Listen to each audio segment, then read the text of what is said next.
He's very cool. Hey guys. Hello. I know I look like an asshole. True. At least you're standing in the spotlight. If you know that.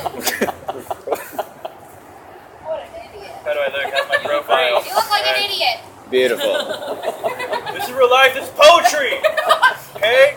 Alright. This is a story about I feel like such a sad sack after listening to everybody. Everyone was so funny. And I'm just a miserable asshole. Alright.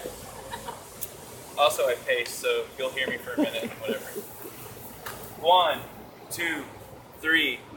She could hear her father counting in the next room. 5 years ago, she would have been standing in the kitchen with her mother, but as it was, she was alone.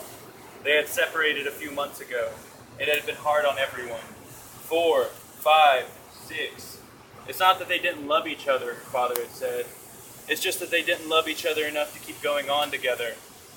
He had made an analogy about love, and how love was like fossil fuel, and how when the tank goes empty and you are running on fumes, it's better to abandon the car.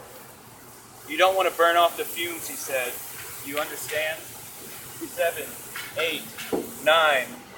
After the divorce, she and her mother had driven from San Jose to San Antonio in 3 days. Through Arizona and New Mexico, El Paso by night, where the scent of the creosote had been coaxed into being by an evening rain. Through Bosanes in the shadows of the Sierra Diablo. Through long desert where 200 years ago the Comanche had made trophies of 49ers, coming and going from the Waco tanks. It went on. Texas seemed to her a place where you could become intimately acquainted with the details of your prison cell and still believe it was a vacation home. She was a bright, discerning girl and knew immediately upon arriving that San Antonio was not a place for bright or discerning girls.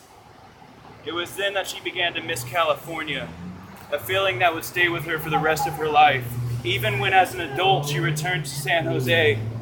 They traveled south into the city on Interstate 10.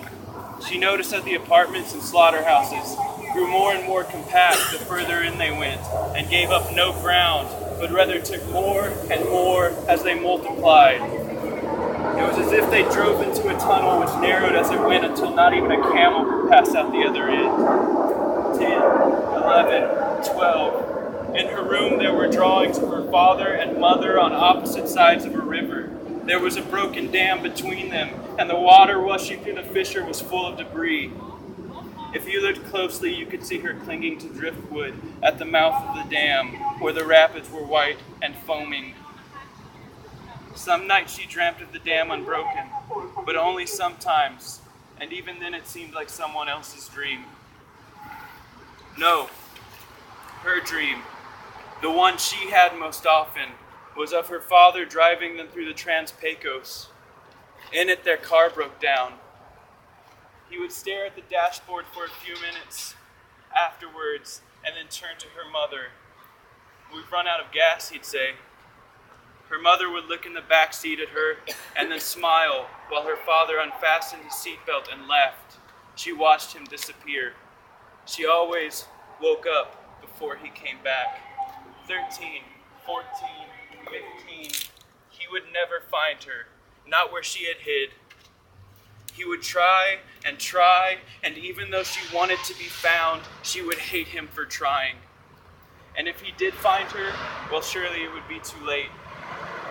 She had left a hole in his heart the size of an 11-year-old girl, a hole with certain dimensions, tied to a certain time and a certain feeling, a vacancy too small for the woman she had no choice in becoming.